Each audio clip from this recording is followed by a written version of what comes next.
Running a startup is hard. Running a retail startup during the pandemic is really, really hard. And running a retail startup during the pandemic while going through Chapter 11 is really, really, really, really hard. What would you do if you believed in an idea, but no one would fund you?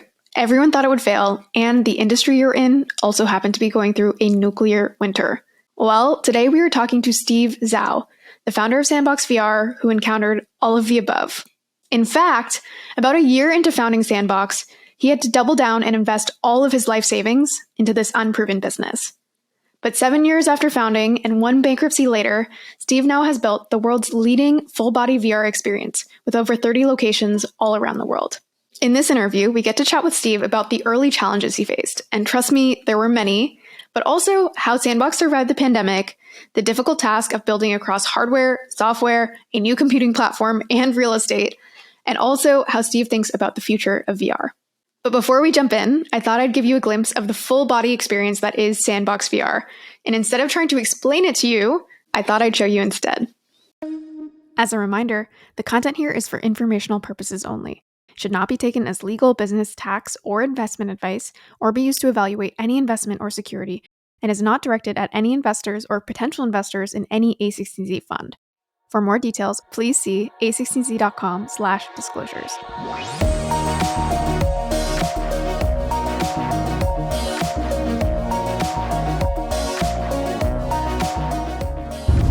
Where are we going? Sandbox VR? Have you ever done a VR experience? No, I haven't. I did one of those games. I think it was a quest you put on or something, but I have no idea. I don't know really what this is at all.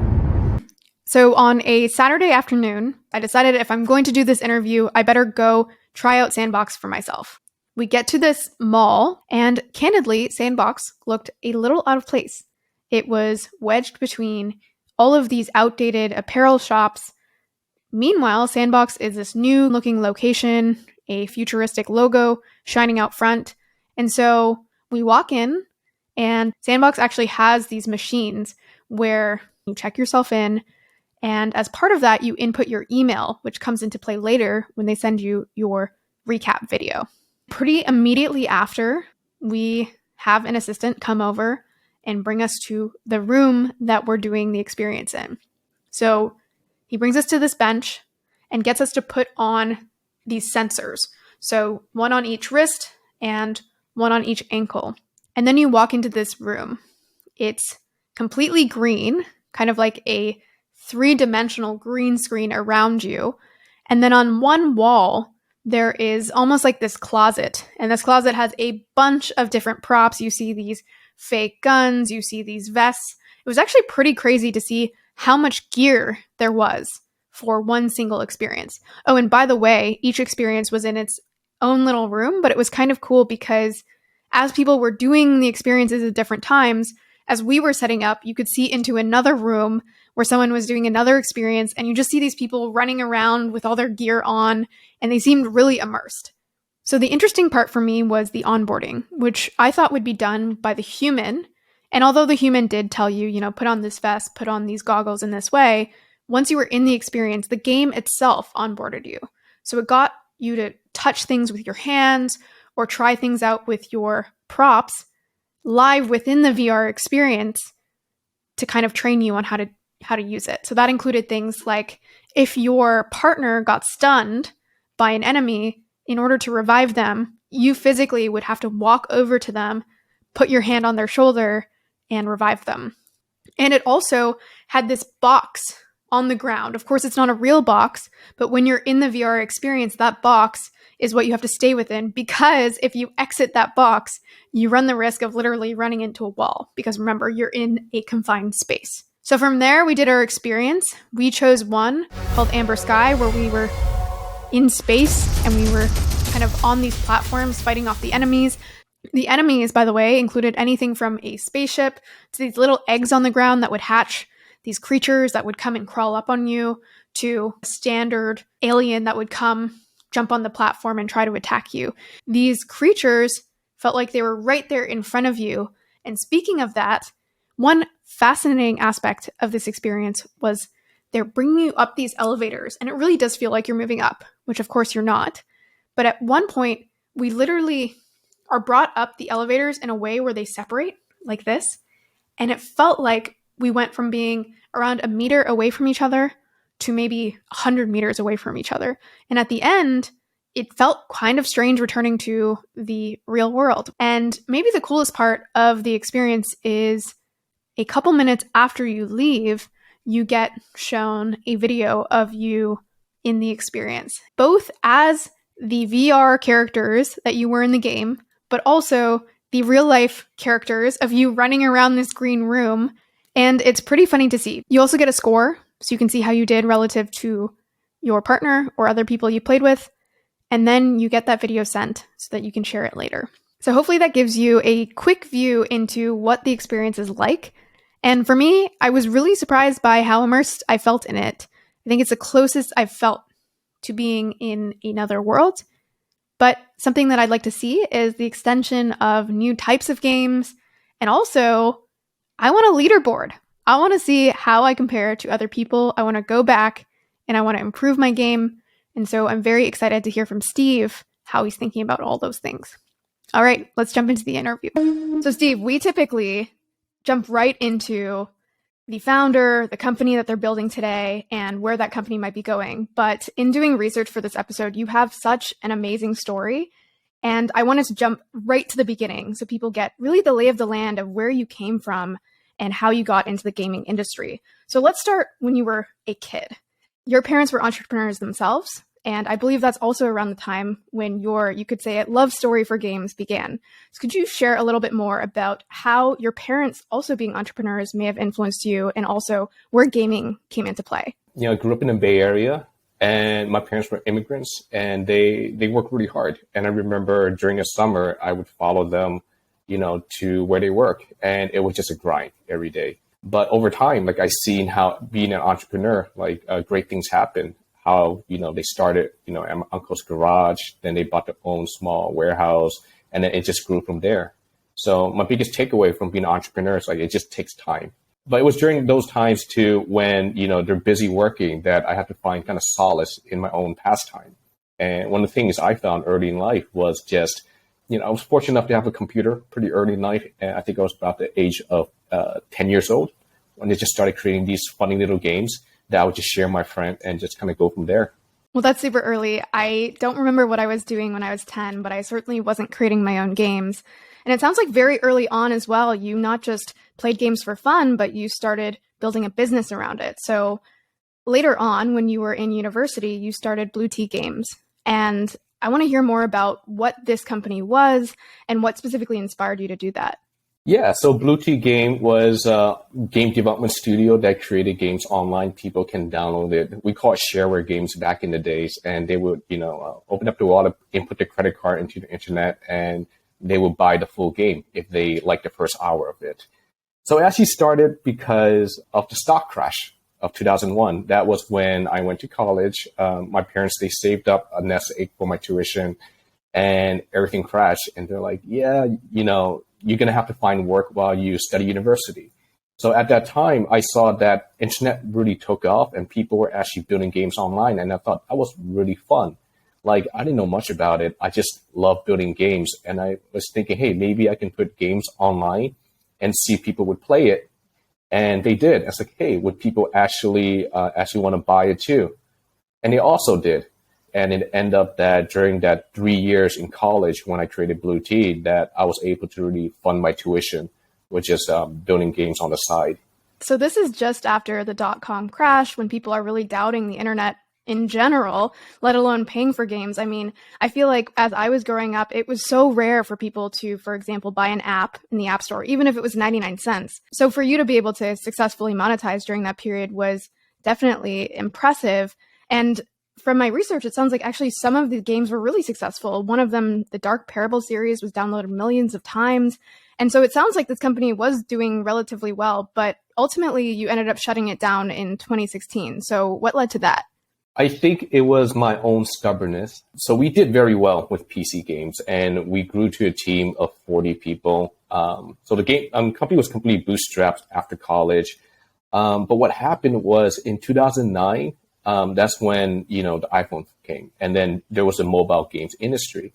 And for me, I wasn't fast enough to adapt to mobile games.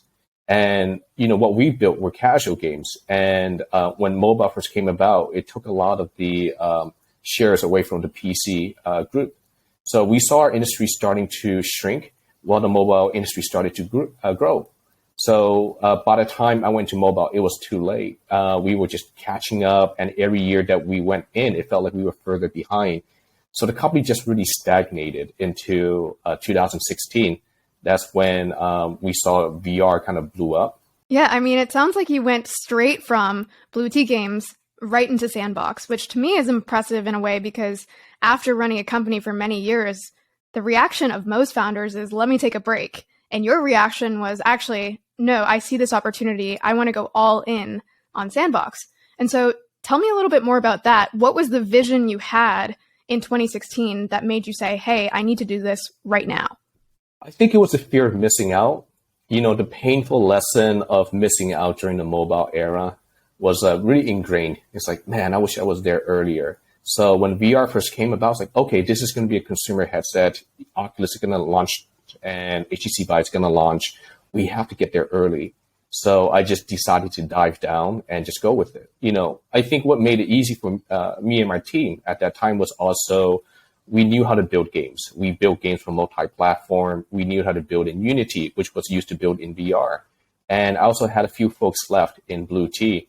And that's how everything started. Yeah, so it sounds like you knew how to create games, but one clear differentiator between what it sounds like you did at Blue Tea and what you then were venturing into with Sandbox is the physical in-person element to it, which we'll get into later because you're doing both software and hardware, which is incredibly hard to do together. But what made you specifically make that decision to say, hey, we're not going to just venture into this new platform, which is VR, but we're also going to do that in person? One of the biggest lessons I learned from mobile games is you don't create what's popular today, because by the time you're done, it's going to be 10 months too late. So our job is to figure out what do people want in a year or two. So when we started Sandbox VR, it was called a different company at that time, Glow. We also created games for the headset because we want to be early, but we also had like a second bet, which was, what do people really want out of VR in 10 to 20 years? Like really try to project that out and be super, super early for that. And for us, it was, I grew up watching The Matrix. You can get plugged in and you can be anyone and be anywhere. And I thought that VR was that last technological component to create that. So we're like, can we actually create a minimum viable matrix? A minimum viable matrix. That's a good way to put it. We saw all the pieces and then we think it'll fit. And I think people would like it, but it will take time. So when we first started the company, it was, okay, let's build a game. Let's make sure that the game can make some money while we really work through the idea maze of what that would look like to build a location-based project. And for us, it was just hedging. If the games work really well, we can double down on that. And if the location works really well, we can double down on that. So I didn't even realize that you were pursuing both of these paths in parallel. Were there any early data points in either direction that made you think, this is really where we should be betting?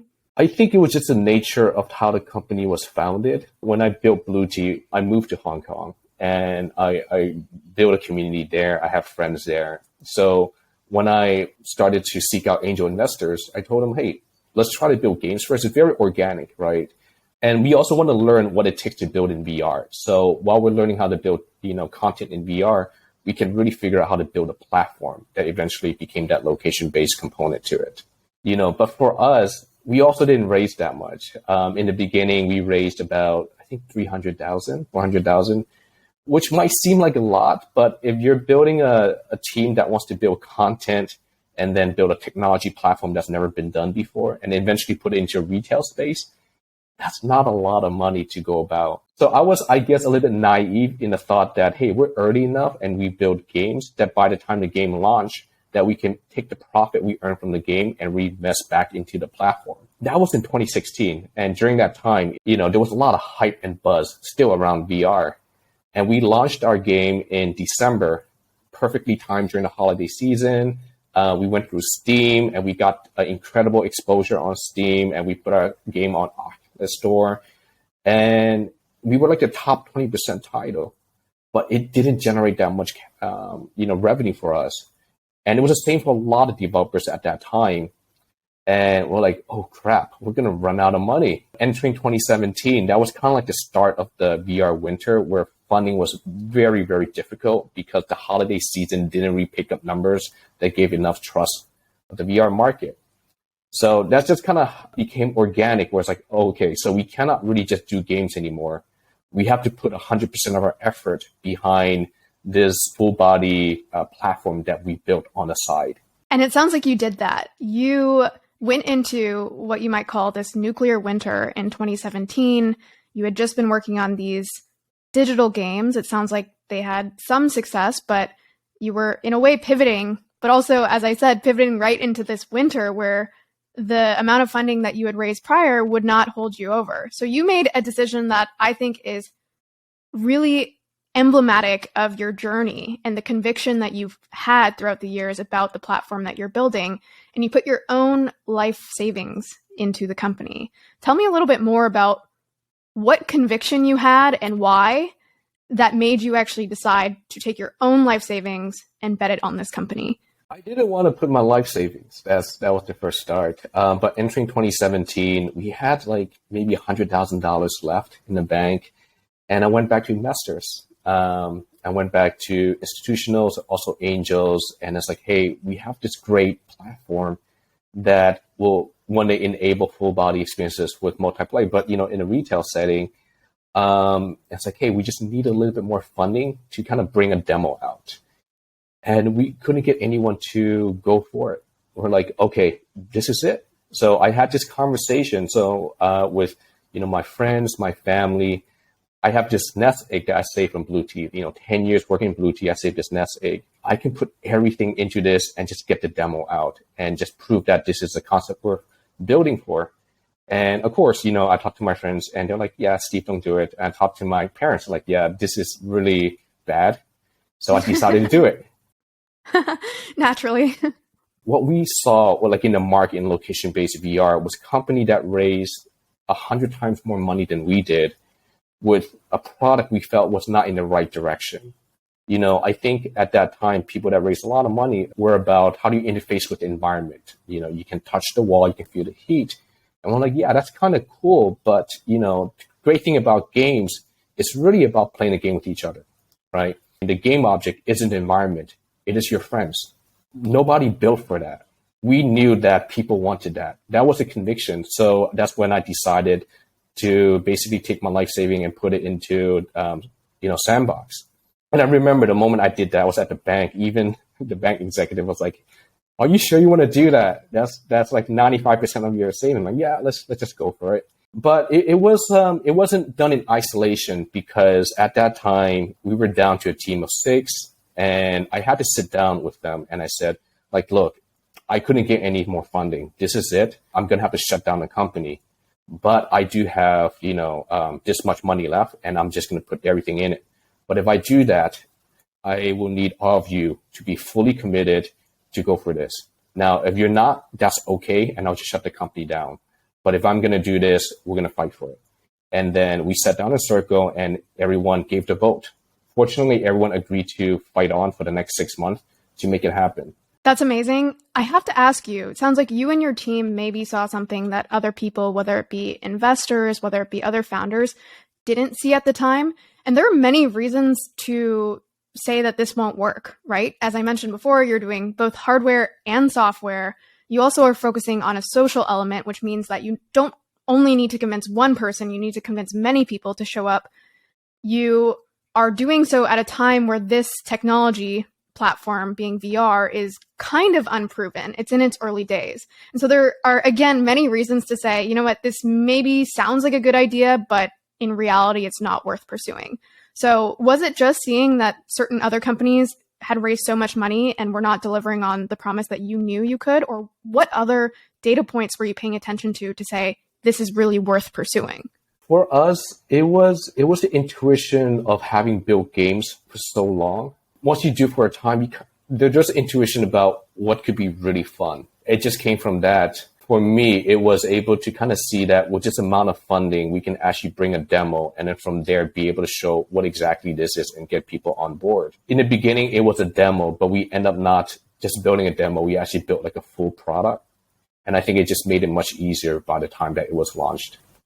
So tell me about that demo, because I went to a Sandbox recently and it's this large room. There are so many different cameras. There's like an entire closet of different tools that you use. You're wearing a vest. There's someone there helping you. And so tell me about the challenge and how you solve that challenge of getting, as someone might say, an MVP. It's a lot easier to create an MVP of a software site that aggregates a bunch of data. An MVP of Sandbox VR sounds quite difficult. Yeah, so we didn't have any like vests. We didn't have any custom props. We didn't have the nice space that you guys went into back in the days. What we had back then was just $200,000, $300,000 with 6 people with a lifeline of 6 months left. What we did was we had to hard code everything. Like forget about elegance in your software because we have to bring this out. But also within that really tight constraint, the biggest thing that we had to solve was with retail businesses, you pay for what you get, right? If you put your product in a nice location with a lot of foot traffic, it's going to be very expensive. The rent is going to be insane, and the landlord would have to see your balance sheet to be able to judge if you can actually be there. We did not have that luxury. So we were figuring out, how do you bring people into a place with very little foot traffic? It was during that moment that we created the highlight video. It's like, how can you get people to become marketers of your product? It's like, well, we saw escape room, share photos, but can we push that 10x? It's like, what if we create an experience where you can show how much fun they had, but by the time they leave, they can have that video and share with their friends and family so that we can build this from word of mouth. So that product was created during this really intense time that came about of trying to solve for our real estate. Like, how do we get like a cheap rent place that works? And that's what we did. We end up getting a location in Hong Kong. Even though Hong Kong has 7 million people, we were able to find a building with 0 foot traffic.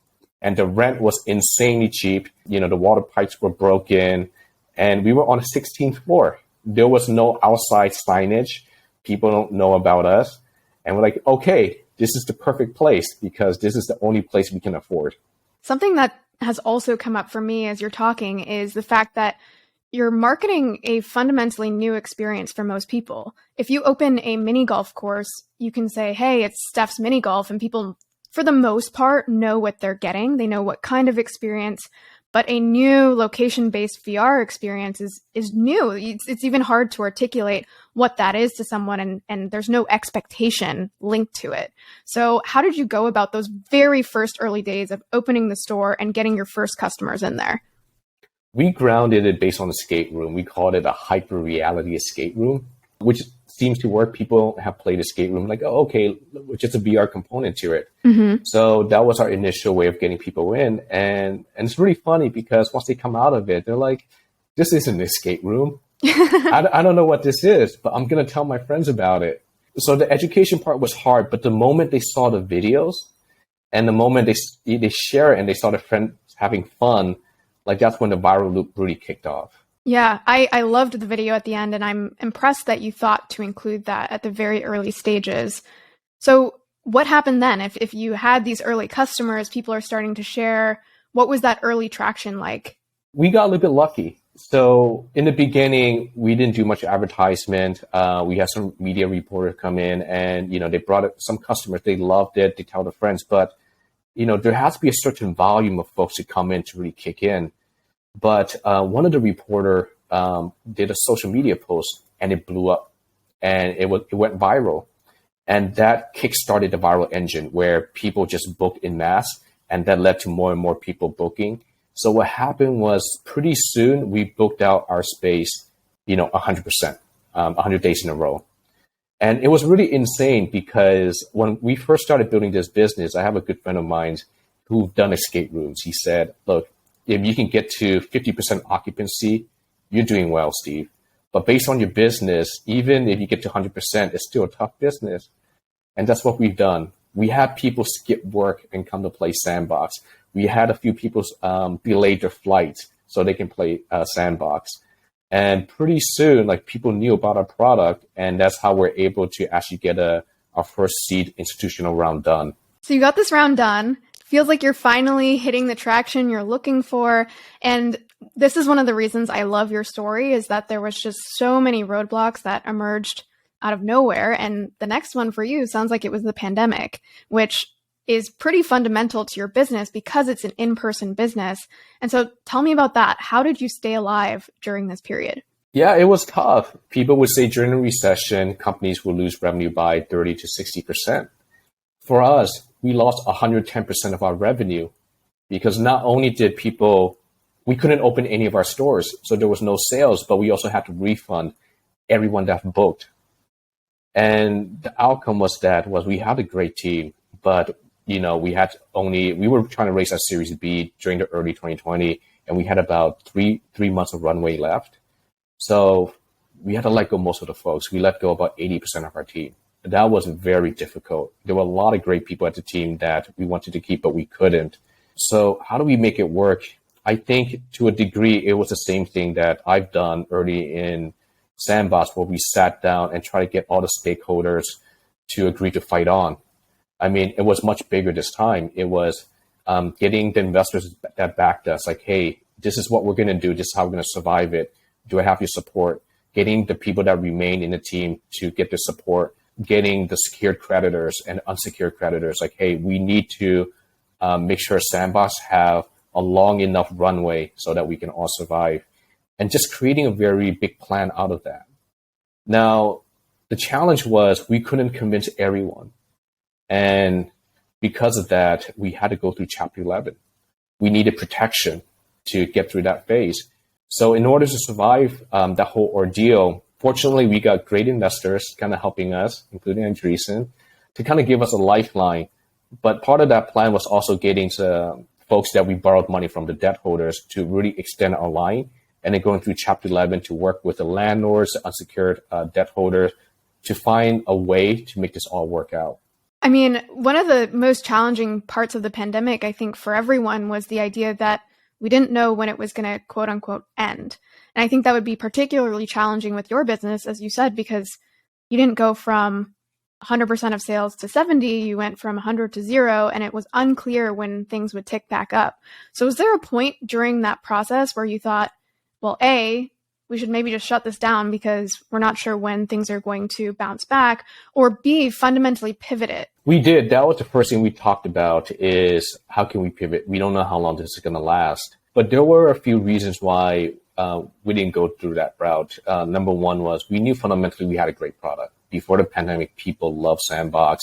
So for us, as long as we can survive it, then it'll work. But the bigger telling point was the pandemic impacted every country differently. For example, we saw that in China, things were opened up very quickly. Although there's a lot of rules in place, it felt like it was pretty normal. We're like, okay, why don't we pick countries that weren't really impacted by the pandemic, and we start there. And whenever other countries open up, like the US, then we'll go back there again. So that was our strategy, really just making sure we have the runway to kind of just hibernate. There was for a long time, like me and some of the core executives, we didn't take salary. People had to take time off so that, they can control how we spend. It was really tough, but we just decided to fight on, just focus on the countries that we can open in.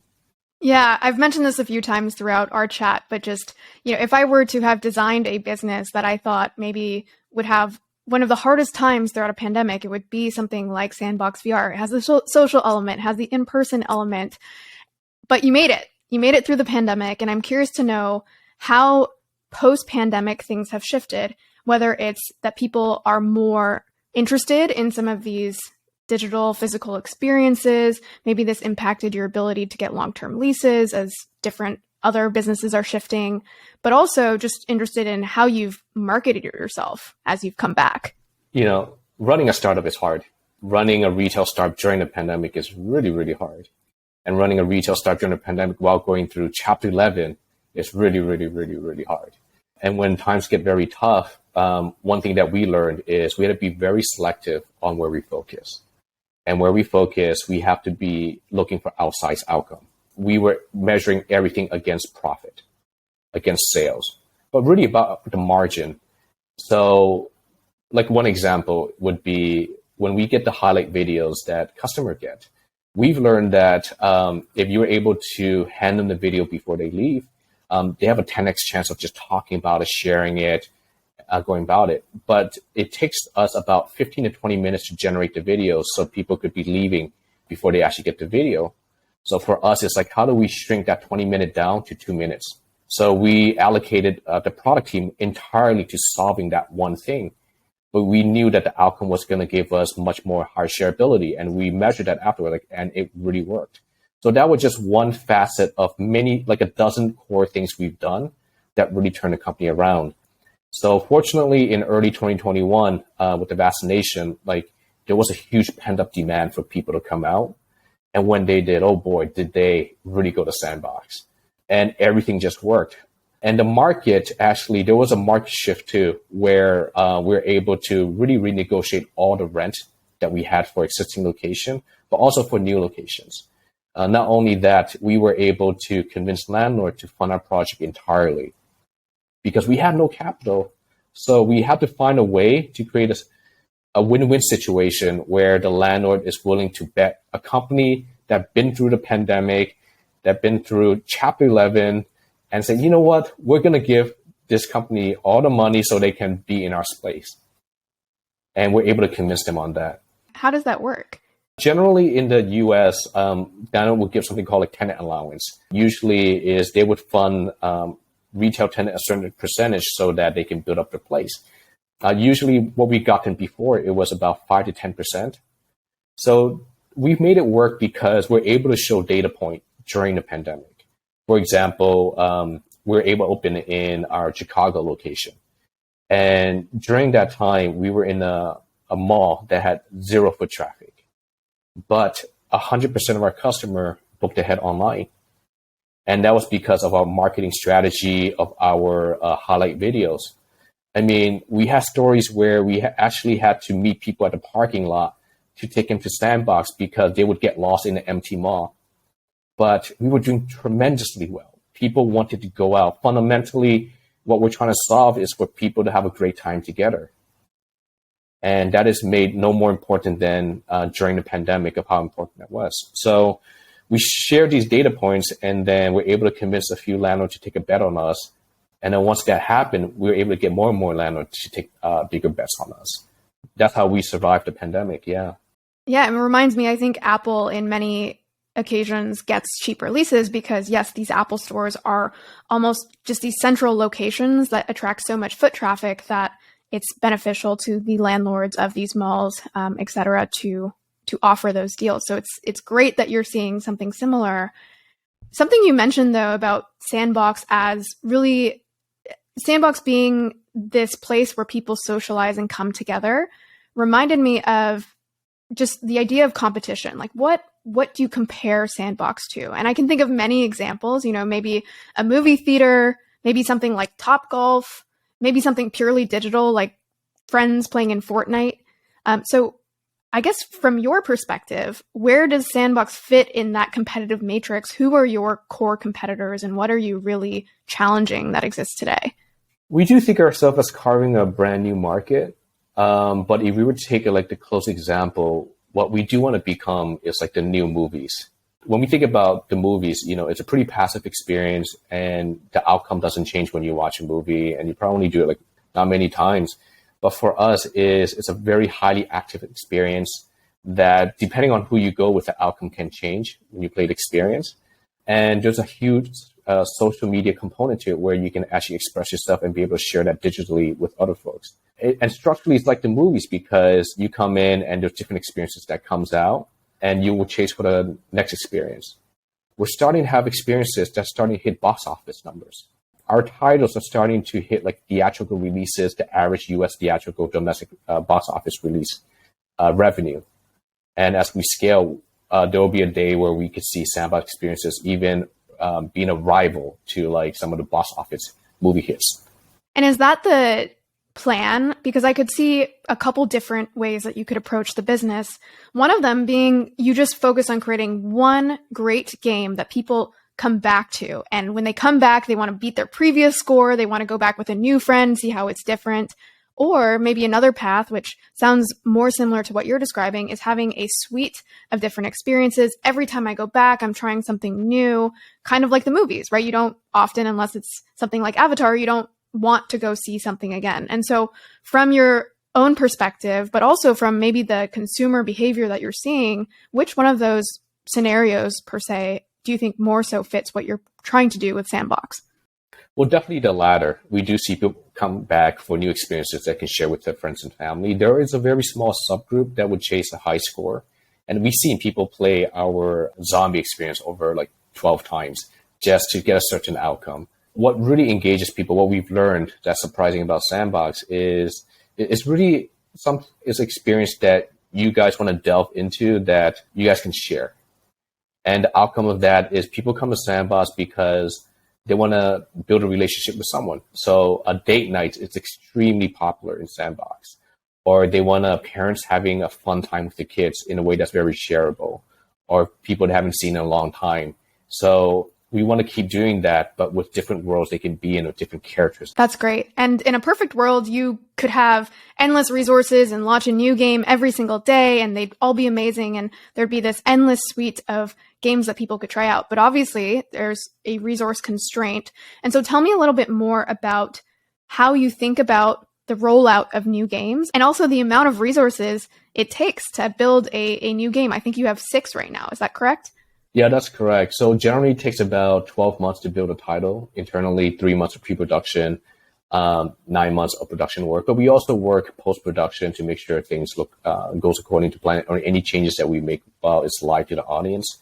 So the way we think about content is, in the beginning, we have to build everything ourselves because it doesn't exist. But over time, other people can build on our platform. That if you're a VR game developer, over time, you can find it more lucrative to build on Sandbox than other options. So how we scale location is a factor of that. The more locations we have, the more tickets we sell. The more tickets we sell, the more third-party developers interested in us. So in the beginning, we built a lot of locations ourselves. And we've proven this to be a very lucrative retail business model. And over time, franchising will really kick in and really bring Sandbox all across the world. Once you have that, then you can start needing developers that, with their unique skill set to bring that, either local content or IP branded content they're really good at, or genres they're amazing at, and just create this ecosystem. Yeah. It feels like in your early days, you've leaned pretty heavily on the build versus buy options. You built your own platform, you built the content on top of your platform, when others in a similar scenario might have chosen to borrow, right? Or buy from another company, whether it's the technology, whether it's the IP. And so tell me about that. And specifically, tell me about the IP aspect of things, because it does sound like you're starting to do partnerships. I think one of your titles was in partnership with Star Trek. We had to build because we wanted to get the experience perfect. We wanted full body experience. And, we couldn't just take, say, a VR game that's for the consumer headset with controllers to work where you have to use the full body and you have to play with someone in the same space. It wouldn't really take advantage of that platform and wouldn't be a great experience. We thought that it would drive people to our location. It was built really out of necessity. But once we've proven that, we can actually share that news with other brands. Like, hey, wouldn't it be awesome to be in the Star Trek universe, to be a cadet where we can beam you to different planets and you can use a tricorder and go from there. At that time, it made a lot of sense. We did a lot of shooting experiences in the beginning because you had to wear a bulky VR backpack and, you're pretty limited. But now with wireless streaming, it actually enables a lot more different genres that we can utilize. I think an analogy that we would use is what sound is to silent films is what the wireless streaming is to our VR platform. Because once you add a sound, there's a genres that wasn't possible before that you can utilize now. So with wireless streaming, there's a lot more mobility, there's a lot more movement, and you can create experiences where every part of your body movement matters. And that is why we decided to partner with Netflix on Squid Game. Oh, wow. What a great partnership. Thank you. It's a great. It shows a lot of trust in us, Netflix, to be able to give us, one of the best IPs. But I think it's also a good marriage in a sense that we can really create a great experience where you have multiple people in the same space where you can collaborate or even sabotage one another, moving freely in a shared space. So not only do we get to work with a great IP, but also we're able to create an experience that fully utilizes our platform. I think that's so important to your point about what the technology enables, because I was too scared to watch Squid Game, but I know the premise and I know some of the games within Squid Game, and some of them would just be inherently underserved if they were done in, even a VR headset, if you didn't have access to your hands, because, one of the games is where you're kind of like cutting open a shape within a cookie, for example. You can do that with your mouse or your keyboard, but it's not the same. And that's something that I really was impressed by when I went to Sandbox, which is, as you said, it's like a full body experience. There's haptics on your vest. If my partner got killed, I go, restore him with my hand. And so there was just so many aspects where it was like, you are fully in this experience. And I also think another element of VR, which is probably my favorite from the few in-person VR experiences I've done, is the ability for you to truly immerse yourself. And what I mean by that is to start experiencing emotions like fear or joy that I don't think I've experienced to the same degree in other games. To give a quick example, the first time I ever went to a VR experience was in Japan, and they get you to walk across this balance beam in VR, and they get you to jump to grab this. There's like a helicopter with a ladder hanging down, and really you're about 4 inches off the ground on this balance beam. But because of the immersion that happens, you get scared. You're like, oh gosh, I don't know if I can make this jump, because in VR there's a big city below you. And the same experience I did at Sandbox, there was this point where they raised both of us up, but we went in different directions. And it truly felt like I was then 100 meters away from my partner instead of, in reality, we were 1 meter away. So I don't know. I'm just sharing that experience because I do think your point about the actual technology enabling concretely new experiences is really important. And Squid Game seems like one of the best options to actually pursue that with. It's really interesting because when we first started Sandbox, and the first experience we built was a zombie experience called Deadwood Mansion. We were inspired by, Resident Evil, Left 4 Dead, and those titles generally is a very, very male-dominated experience that people love. But when we launched that, we were surprised that half the audience were female. And we asked, our customers, like, hey, what do you think of our experience? And for them, they say, hey, it doesn't feel like a game. It felt like real life. It felt like I'm a star of my own. Me and my friends are stars of our own movies, and we're transported into this world. So we end up that we didn't create just a gaming experience. It felt like an experiential consumer product. The insight that we took from this was that the believability, once you hit a certain level, it just click, and it just becomes real life.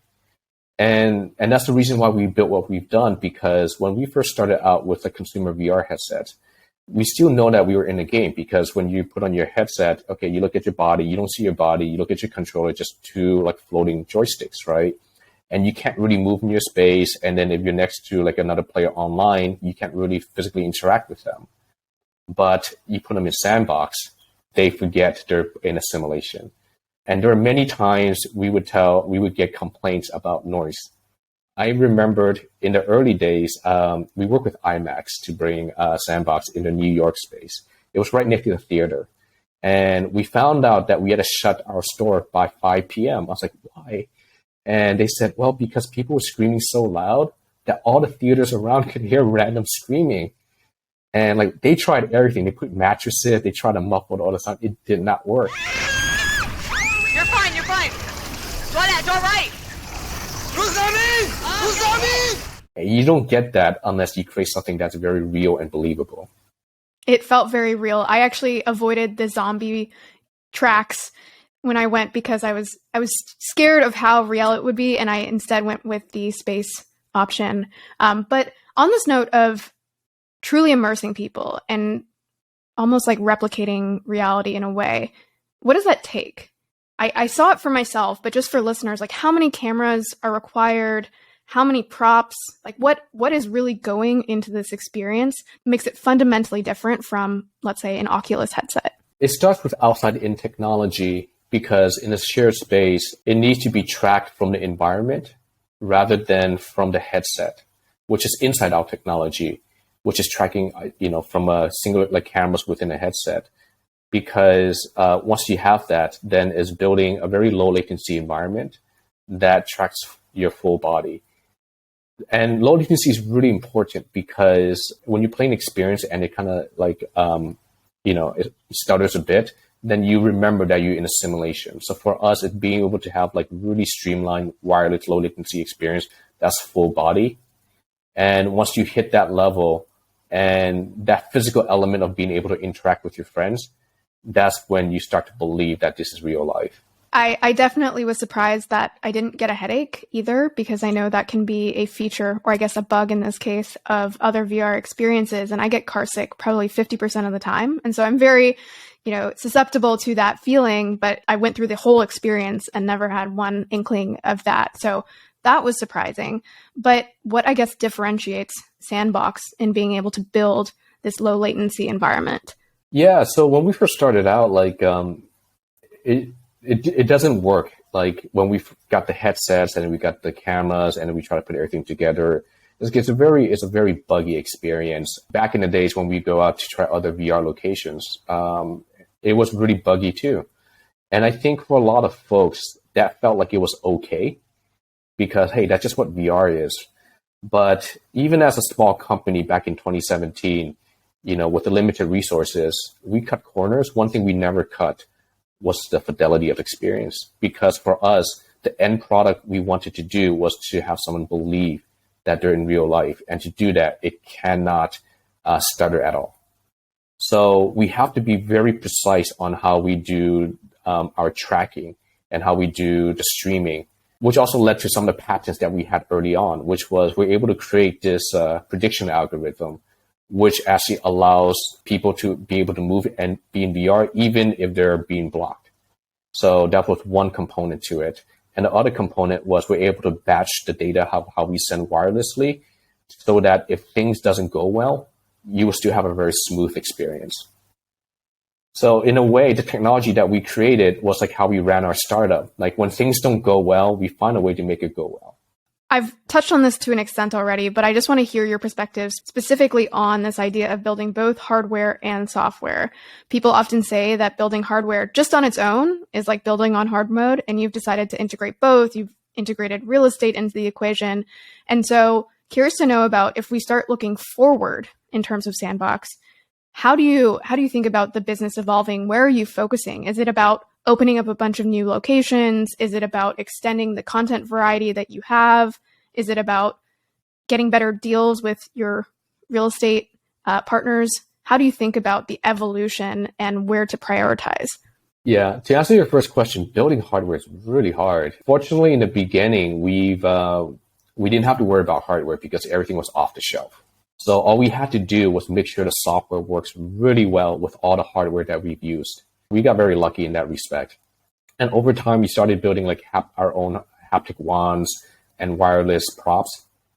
And, in the future, we do want to invest deeper into hardware to have a more integrated product. In terms of how we want to see our future and how we grow it's just continue to do everything that we do, but really to double down on our content.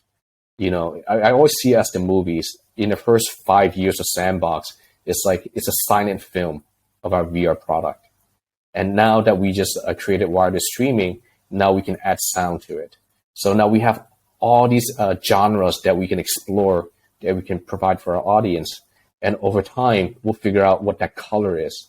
We can add the color to our, black and white sound film, and then build even more genres of experience that can utilize that and just grow from there. As you expand your content mix, I'm also curious to know if you plan to or are thinking about venturing outside of the social realm. So it sounds like that is the priority, that is the focus.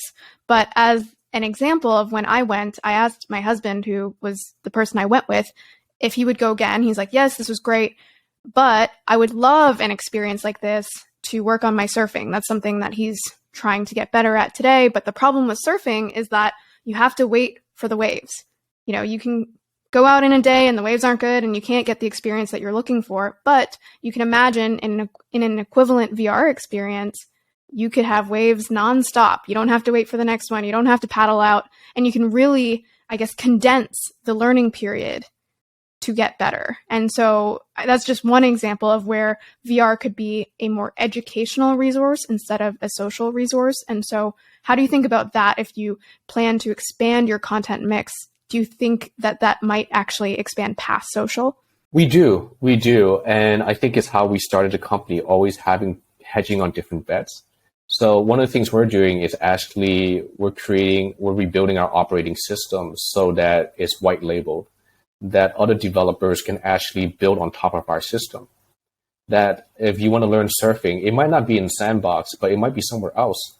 But someone can leverage our technology to create a full body experience that allows people to be on a board and be able to surf and just train at different type of tempo to replicate how the waves are. We'll see how that goes, but we do understand that what we have is beyond just our business, and we do want to support how the ecosystem can change over time. Speaking of the full ecosystem, since we've already kind of ventured into the future of VR, I have to ask about broadly the sentiment of VR being a new computing platform. And as you mentioned, when you started Sandbox in 2016, it existed back then. So we're now in 2023. And I think there have definitely been some impressive strides in the industry, but the challenge that many people would make about VR is that it still remains in this zone of novelty. And so I guess the way I pose the question is, how do we change VR from being a novelty to a necessity? We have to really double down on content in a way that can really extrapolate the power of VR. Because if we look at, say, the consumer VR market, what you're competing with, not us. You're competing with Fortnite. You're competing with, your console, your PlayStation 5, your mobile phone. That someone entering their home want to put on their headset before anything else. So to do that, you're going to have a 10x content that can drive people to really want to put on their headset the moment they get home. And that's a very hard thing to do. But I feel like over time we'll get there. But it have to be a content that's just really native to VR that cannot be replicated across the phone or the PC or the TV screen. And I think people have been trying to figure out what that is, and eventually they're going to get it, and more people will start using consumer VR headsets. When I think about how we're positioned, like out-of-home VR, say, compared to in-home VR, I think what we're seeing is the evolution of accessibility in consumer VR. You're seeing that VR headsets not being plugged into the PC anymore. Consumer headsets being very lightweighted, and over time, just might be a headset that you can actually take outside and go wherever you go. It's very highly accessible. Now, to do that, which is fine, is they sacrifice immersion, like deep immersion for it, which might be okay for the product lines you're building. For us, we're going to double down on immersion. We're going to make it as real as we can, and there's still a lot of tricks in our bags we haven't used yet. So if you want to have like a great experience with your friends or family and to be really absorbed in a world, that's where Sandbox lives. That's interesting, because you're basically saying that you don't feel like you're competing directly with an Oculus, for example. You're competing actually, as we discussed before, more so with the movie theater. Would you say that's an accurate depiction? Yeah, we're definitely in the out-of-home realm. That is different from what the needs are in home, which kind of makes sense because when you think about out of home, the audience needs are different, right? Usually when it's out of home, it's like you want to invite other people to go with you. There might be a reason to go, and you really want to cater to that reason and make it really worthwhile. And whatever you have that's out of home must be 10x of what you can get at home. Otherwise, people would just do this at home. So you can say movie theaters, but to a degree, it's any type of experiential that's outside. But I wouldn't say it's directly in competition. I say it's more like we're working together to just bring people outside. And if we know anything about the pandemic, that is really important for people to go out and socialize. I agree. And I love that you're adding to the matrix of things that you can do with friends which aren't just eating and drinking. And that's been a little qualm of mine recently, which is when I look at what I do with my friends, and I think many people are similar, that's the tendency is to just go, hey, let's go for dinner, let's go for drinks. I also grew up loving games and loving the activity of, solving a problem with friends or doing a sport with friends. And I found as I got older, that became either less available or just less obvious, less of the habit that people had. And so I love that this is an opportunity to venture back into that realm in person. But I think recently I saw a number where Sandbox has sold maybe 1 million tickets in the last year or so. What do you think it would take for Sandbox to go from 1 million to 10 million or even 100 million in a year? Is it just the content matrix that you mentioned before, or is it some other thing? Maybe it's the generation that grows up with Sandbox. Maybe it's the price point. What do you think it would take to 10x the business? For us, it's just getting more locations, because in the end of the day, it's a retail business that's constrained by space and time. So as long as we can solve that, then we can have more people playing Sandbox. And with more people playing Sandbox, we can have the acceleration that we need. And basically to convince people to build for Sandbox is to show that first, this is a great product that people love all over the world. And that is a very great business for people to run that can generate a healthy return. I'm curious to know, throughout the journey from when you first started Sandbox to today, which were different places, are you surprised by anything? Have you seen anything in the consumer behavior, the buying behavior, the way that people interact with the product itself that has surprised you in terms of, this is a little different to my original vision, but I'm leading into this and it's helping me build my business in a better way? When we first started, we thought that we created, say, a VR escape room, that was going to be the extent of what we built. And that it turns out that I guess it's more of a product that is shared on many different occasions. We've seen people hold bachelor and bachelorette parties. We've seen, obviously, birthdays, people out of town. People just want to, date nights. It's just a lot of reason to use Sandbox as a way to have fun and celebrate. We even done a wedding proposal for a couple in Sandbox, because that's when they first met. They actually went and played in Sandbox. So it became kind of like a conduit for people to really meet and have a great time and get to know one another. So that was really surprising for us. And I think another facet that we found surprising was when we did the highlight videos, we thought, great, this is something that will work really well. People share on Facebook. I'm at that generation where Facebook is still a big deal to me. Nowadays, people are splicing our videos and putting it on TikTok. And we're getting like 10 million views, 15 million views. And it turns out that what we created was sort of an expression that they can use to showcase themselves and the life that they have. And we're like, wow, we can really provide more of that over time, and how we can really amplify that. Yeah, and I love that was such an early addition to the Sandbox product. And so it's fascinating to see how that's continued on throughout so many years. Yeah, like we couldn't have done that without that, trial period of like running out of money and figuring out how can we get people to come to a location that has no foot traffic. So constraint breeds creativity. I think that's a great place to end off, but I will give you the mic, Steve, if there's anything else that you want to mention, maybe particularly for founders who are in those early stages. They may be hitting similar roadblocks. They may be asking the question of whether they should continue on, whether they should pivot. And I think, again, your story is just so emblematic of what the startup journey can be like versus, from the outside, it can look like an overnight success. So yeah, any final parting thoughts there? From my experience, I think sometimes, kind of throwing, let's say, spaghetti on the wall is something that some founders might do, trying to figure things out. To a degree, that's important. But once there's enough conviction behind it, the need to be able to grind and persevere on a few focused area, I can't stress how important that is. I mean, when I think about us pre-product market, I mean, there were a lot of things we could have done. We could have amplified our hardware. We could have made better design on our store. We thought those were cool, but those aren't game changing. We had to figure out how do we get people to come to our store without foot traffic, right? That was one place that we doubled down on, and we created a shareable experience.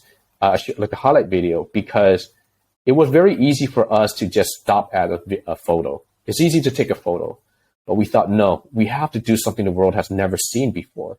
So we had to do not just a video, but a video that splices real life with VR. But that's not good enough, because we also have to dig deeper and find what are the biggest elements that people will react the most to, right? And then so we created a game based on those elements, and we captured those elements. And we thought that's not good enough. We have to be able to, once you see the video, make sure that you can download the video right away. So that level of depth on that one facet was critical to our success. So that was our pre-product market phase. And during the pandemic was the post-product market phase, where we've learned that there's only a few levers that really changes the profit margin of the business. It's just figuring out what those levers are and just doubling down on it in a very deep way to get the margins up. And I think that's really important in an environment like today, when fundraising is really hard, and getting to profitability is key for companies. I think I heard you say in another interview that your locations are profitable, or at least when you're opening up new locations. And to me, that's really impressive, because I think if people were to guess based on the scope of the business, even though that you're many years in, that with all the hardware required, that it wouldn't be profitable. But is that right? Yeah, every location that we open up in about within 2 months of operations are profitable. There are some locations that the profit margin is comparable to a software company. That's incredible.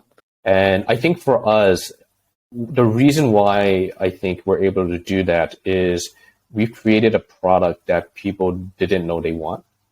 And we're able to charge a price point that we felt like was fitting to the product. It's $50 to $60 per person per ticket. But when we look online and people ask about the price, it's like, it's totally worth it.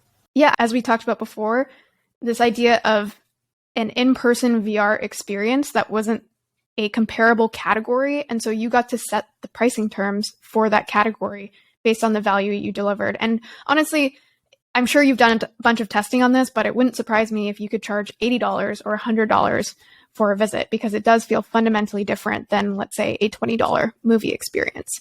For us, it was a very organic process. We started at $30, and then during the weekend, it was booked out 2-3 weeks in advance. So we try to control the volume, and then we adjust it. And it kind of peaked around $38, $40. And then the pandemic happened. And then we made all these changes to the product. And then when the world reopened up again, we're seeing the same pattern, but now we're able to organically adjust it to 50 to 60. And to us, the way we think about our product is we want to create a $1,000 product. That's kind of the direction. And that if they're paying $60 for it, then it's a great time for them. So that is kind of how we're thinking and how we're iterating, is how do you create something that's so valuable that they think they're getting a good deal as they try Sandbox. Absolutely. And you're seeing that based on the bookings being completely full. And I'm sure people are going to be very excited to see what happens with your new Squid Game partnership. So we can look forward to that. Yeah, we can't wait. Thanks for listening to the A16Z podcast. If you like this episode, don't forget to subscribe here on YouTube to get our exclusive video content. We'll see you next time.